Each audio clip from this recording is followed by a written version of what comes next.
Os Condenados da Terra, por Frantz Fanon. Conclusão. Vamos, camaradas. É melhor que mudemos de procedimento desde já. A grande noite em que estivemos mergulhados, cumpre que a abalemos e nos livremos dela. O dia novo que já desponta deve encontrar-nos firmes, avisados e resolutos. É preciso que renunciemos a nossos sonhos, abandonemos nossas velhas crenças e nossas amizades anteriores à vida. Não percamos tempo em estéreis litanias ou em mimetismos nauseabundos. Deixemos essa Europa que não deixa de falar do homem ao mesmo tempo que o assassina onde quer que o encontra, em todas as esquinas das suas próprias ruas, em todas as partes do mundo. Há séculos que a Europa deteve o progresso dos outros homens e o submeteu aos seus desígnios e à sua glória. Há séculos que, em nome de uma falsa aventura espiritual, sufoca quase toda a humanidade. Olhem-na hoje a oscilar entre a desintegração atômica e a desintegração espiritual. E, sem dúvida, no seu interior, no plano das realizações, pode dizer-se que triunfou em tudo. A Europa assumiu a direção do mundo com ardor, cinismo e violência. E vemos como a sombra de seus monumentos se estende e se multiplica. Cada movimento da Europa fez estalar os limites do espaço e os do pensamento. A Europa recusou-se a toda humildade, a toda modéstia e também a toda solicitude, a toda afeição. Ela só se mostrou parcimoniosa com um homem, mesquinha, carniceira, homicida, só com o homem. Então, irmãos, como não compreender que não nos convém seguir essa Europa? Essa Europa que nunca parou de falar do homem, de proclamar que só se preocupava com o homem. Sabemos hoje com que sofrimentos a humanidade pagou cada uma das vitórias de seu espírito. Vamos, camaradas, o jogo europeu está definitivamente terminado. É necessário encontrar outra coisa. Podemos fazer tudo hoje, desde que não macaquemos a Europa, desde que não nos deixamos empolgar pelo desejo de alcançar a Europa. A Europa adquiriu uma velocidade tão louca, tão desordenada, que escapa hoje a todo condutor, a toda razão, e a arrasta numa assombrosa vertigem para os abismos, dos quais é melhor que nos afastemos o mais depressa possível. É bem verdade, porém, que carecemos de um modelo, de esquemas, de exemplos. Para muitos dentre nós, o modelo europeu é o mais exaltante. Ora, vimos nas páginas precedentes a que insucessos nos conduzia essa imitação. As realizações europeias, a técnica europeia, o estilo europeu devem cessar de nos tentar e de nos desequilibrar. Quando procuro o homem na técnica e no estilo europeus, vejo uma sucessão de negação do homem, uma avalanche de morticínios.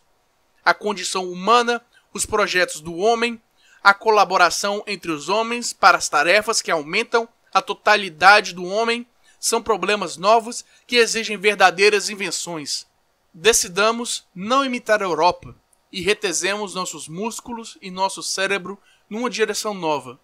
Tratemos de inventar o homem total que a Europa foi incapaz de fazer triunfar. Há 2 séculos, uma antiga colônia europeia resolveu alcançar a Europa, e tal foi o seu êxito que os Estados Unidos da América se converteu num monstro em que as taras, as doenças e a desumanidade da Europa atingiram dimensões espantosas. Camaradas, não teremos outra coisa a fazer senão criar uma terceira Europa? O Ocidente quis ser uma aventura do espírito.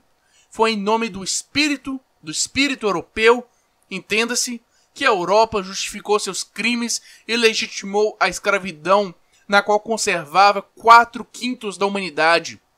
Sim, o espírito europeu teve fundamentos singulares. Toda a reflexão europeia se desenvolveu em lugares cada vez mais desérticos, cada vez mais escarpados. Assim, tornou-se hábito encontrar aí cada vez menos o homem, um diálogo permanente consigo mesma, um narcisismo cada vez mais obsceno, não cessaram de preparar o leito para um quase delírio, onde a atividade cerebral se torna um sofrimento, as realidades não sendo as do homem que vive, trabalha e se forja a si mesmo, mas palavras, agregados variados de palavras, as tensões nascidas dos significados contidos nas palavras. Houve europeus, sem dúvida, que convidaram os trabalhadores europeus a romper com esse narcisismo e a quebrar com essa irrealidade. De maneira geral, os trabalhadores europeus não responderam a esses apelos, porque os trabalhadores, eles também se imaginaram ligados à aventura prodigiosa do espírito europeu. Todos os elementos de uma solução para os grandes problemas da humanidade existiram, em momentos diversos, no pensamento da Europa.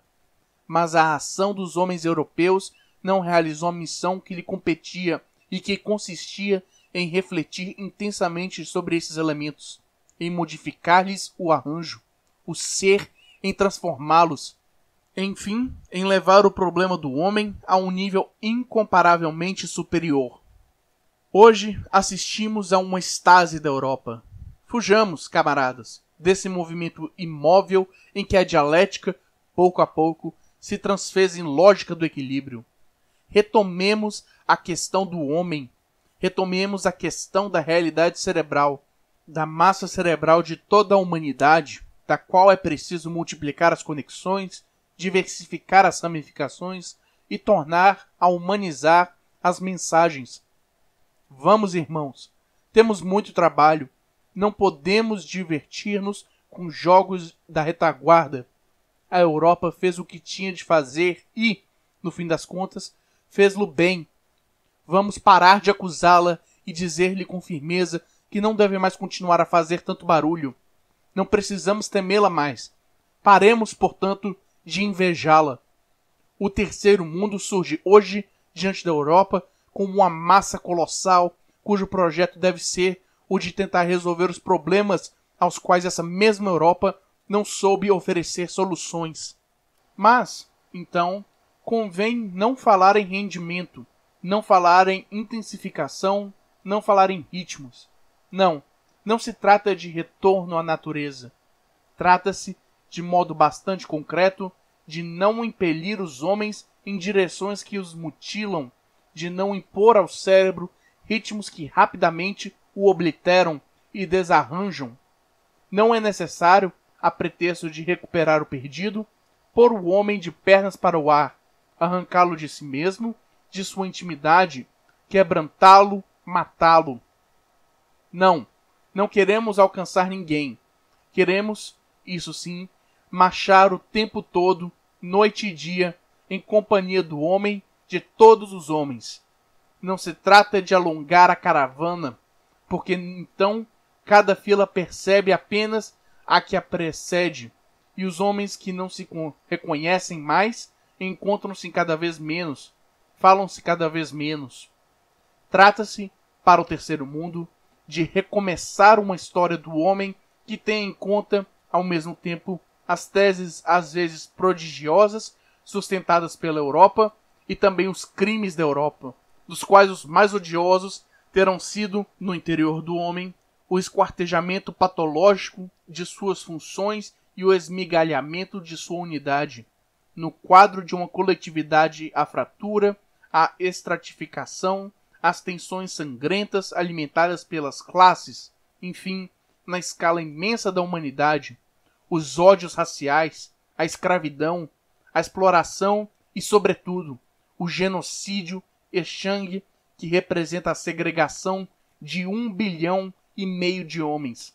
Portanto, camaradas, não paguemos tributo à Europa, criando estados, instituições e sociedades que nela se inspirem. A humanidade espera de nós uma coisa bem diferente dessa imitação caricatural e, no conjunto, obscena. Se desejamos transformar a África numa nova Europa, a América numa nova Europa, então confiemos aos europeus o destino do nosso país. Eles saberão fazê-lo melhor do que os mais bem dotados dentre nós. Mas, se queremos que a humanidade avance um furo, se queremos levar a humanidade a um nível diferente daquele onde a Europa a expôs, então temos de inventar, temos de descobrir. Se queremos corresponder à expectativa de nossos povos, temos de procurar noutra parte, não na Europa. Mais ainda, se queremos corresponder à expectativa dos europeus, não devemos devolver-lhes uma imagem, mesmo ideal, de sua sociedade e de seu pensamento, pelos quais eles experimentaram de vez em quando uma imensa náusea. Pela Europa, por nós mesmos e pela humanidade, camaradas, temos de mudar de procedimento, desenvolver um pensamento novo, tentar colocar de pé um homem novo. Fim dos Condenados da Terra.